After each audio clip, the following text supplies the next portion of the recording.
हमें अपनी फौज पर गर्व है और हमें इस बात के लिए भी गर्व है कि जब सेना ने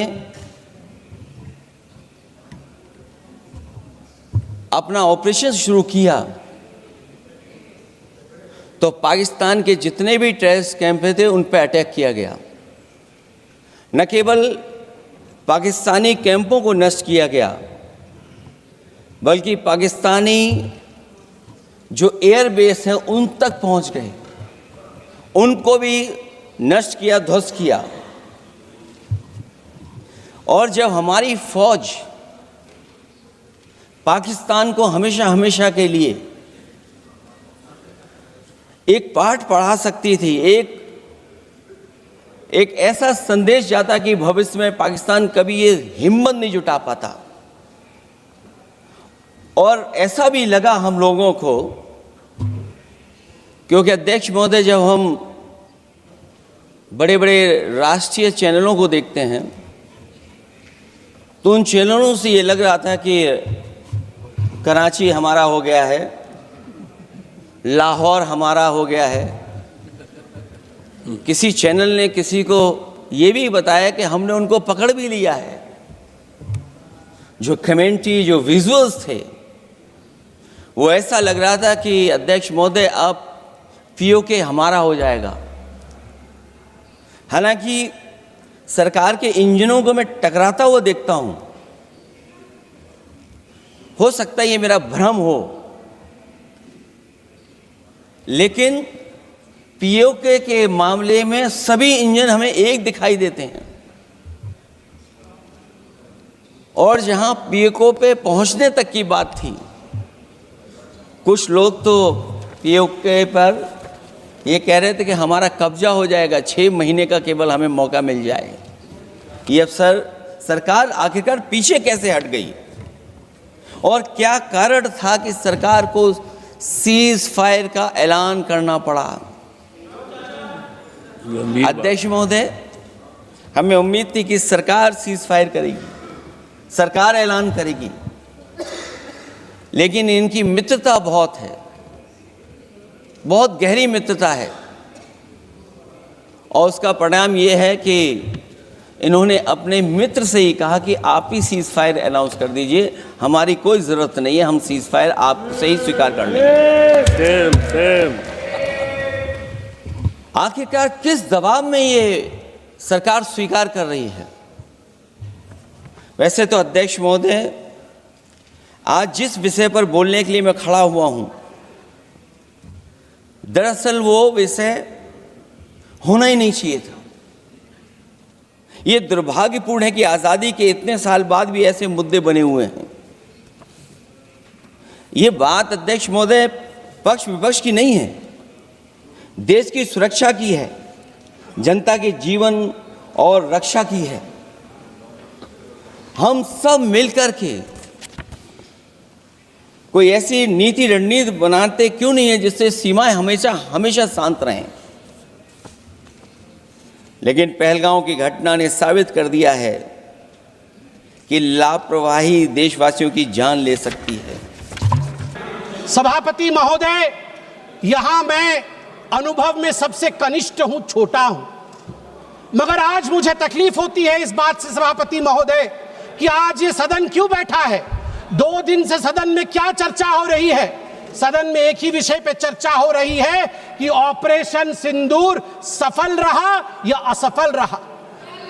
सभापति महोदय, आप मुझे बताइए, ये किस देश के सदन में होता है, पूरे विश्व के किस देश के सदन में होता है कि सारे सदन के सदस्य बैठ के चर्चा करें कि देश जीता या हारा, देश ने सरेंडर किया या देश सफल रहा। मुझे दुख के साथ कहना पड़ रहा है, 140 करोड़ लोग जब टीवी पर देख रहे होंगे, जैसे शब्दों का प्रयोग आज यहां नेता ने किया है, सरेंडर, कायर, धिक्कार है, भारत पीछे रह गया, भारत हार गया, ये कैसे शब्द है? मैं सीने को चौड़ा करते हुए, छाती पर हाथ पीटते हुए कहता हूं, भारत जीता है, ऑपरेशन सिंदूर राजनीतिक इच्छा शक्ति और अपने आर्मी के अदम्य साहस के कारण भारत ने जीता है। और हां, ऑपरेशन सिंदूर कंटिन्यू भी कर रहा है। याद रहे, सर्जिकल स्ट्राइक हुई, एयर स्ट्राइक हुआ, ऑपरेशन सिंदूर हुआ, आगे तांडव भी होगा, आगे तांडव भी होगा, छोड़ा नहीं जाएगा। आज राहुल जी के एक एक प्रश्न का उत्तर दिया जाएगा और मैं यहां भाजपा के सदस्य के नाते नहीं, एक आम हिंदुस्तानी के नाते कहना चाहता हूं। अभी राहुल जी ने यहां कहा कि हम सब आपके साथ खड़े थे, एवरीवन वाज अगेंस्ट पाकिस्तान, हम सब ने पाकिस्तान की तरफ उंगली दिखाई। किसने दिखाई? किसने दिखाई सभापति महोदय? कल के हेडलाइन को मैं पढ़ना चाहूंगा। कल हेडलाइन छपा है द ट्रिब्यून में। ट्रिब्यून में क्या हेडलाइन छपा है? ट्रिब्यून में हेडलाइन छपा है कि Pakistan narrative was right, Chidambaram the man of Congress pokes hole into India's narrative. जो पाकिस्तान का मुख्य अखबार है उसका हेडलाइन है कि कांग्रेस पार्टी सही कह रही है, पाकिस्तान का कोई हाथ नहीं है आतंकवादी हमले में, ये भारत की सरकार झूठ बोल रही है। ऐसा हमेशा क्यों होता है कि दोनों टीवी चलते हैं, भारत के टीवी पे नरेंद्र मोदी हीरो है और पाकिस्तान के टेलीविजन में राहुल गांधी हीरो है? ऐसा क्यों होता है? सभापति महोदय, मैं एक डोजियर लेके आया। आप जानते हैं कि जिस समय यूपीए की सरकार थी डोजियर खेला जाता था, ये बात अलग है, अब हम डोज देते हैं। मगर ये जो डोजियर में लेके आया हूं, ये डोजियर पाकिस्तान ने यूनाइटेड नेशन एचआरसी, यूएनएचआरसी को सबमिट किया था, ह्यूमन राइट काउंसिल को। और किसको कोट किया है? डोजियर में बतौर एविडेंस, विटनेस कोट किया गया है, किसी पाकिस्तानी को नहीं, कोट किया गया है हमारे एलओपी राहुल गांधी को। मैं उस कोट को पढ़ रहा हूं और वो कोट है, I quote, It has been 20 days since the people of Jammu and Kashmir had their freedom and civil liberties curtailed. Leader of opposition and press got a taste of draconian administration and brute force unleashed on the people of Jammu and Kashmir when we tried to visit Srinagar. Rahul Gandhi. और आगे पाकिस्तान लिखता है कि United nation देखे, ये हम नहीं कह रहे हैं, ये एलओपी उस समय के लीडर और अभी के एलओपी राहुल गांधी कह रहे हैं कि इंडिया में इस प्रकार की परिस्थिति हो गई है। आप बताइए, ये लोग हमें बताएंगे, ये लोग हमें बताएंगे कि ये पाकिस्तान के खिलाफ है? कब सबूत नहीं मांगा? जब सर्जिकल स्ट्राइक हुआ, यही वो राहुल गांधी है। मैं दुख के साथ कहता हूं, जिन शब्दों का प्रयोग किया गया वो था खून की दलाली।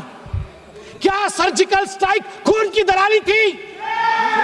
क्या सर्जिकल स्ट्राइक खून की दलाली थी? और मेरे पास यह भी डॉक्यूमेंट है, जब एक बड़े नेता कांग्रेस पार्टी के ऑपरेशन सिंदूर के बाद इसे सिंदूर का सौदा कहा और सभापति महोदय मैं उसे अनदेखा कर देता, मगर अगले दिन डीजीएमओ पाकिस्तान ने उसे कोट किया और डीजीएमओ पाकिस्तान ने कांग्रेस के तीन वीडियो चलाए। एक वीडियो खरगे साहब का चलाया, एक वीडियो राहुल गांधी का चलाया और तीसरा वीडियो चलाया जिसमें कांग्रेस का नेता ऑपरेशन सिंदूर को सिंदूर का सौदा कह रहा है। We don't need enemies from outside. हमें बाहर से दुश्मन नहीं चाहिए, घर के अंदर ही दुश्मन बैठे हैं।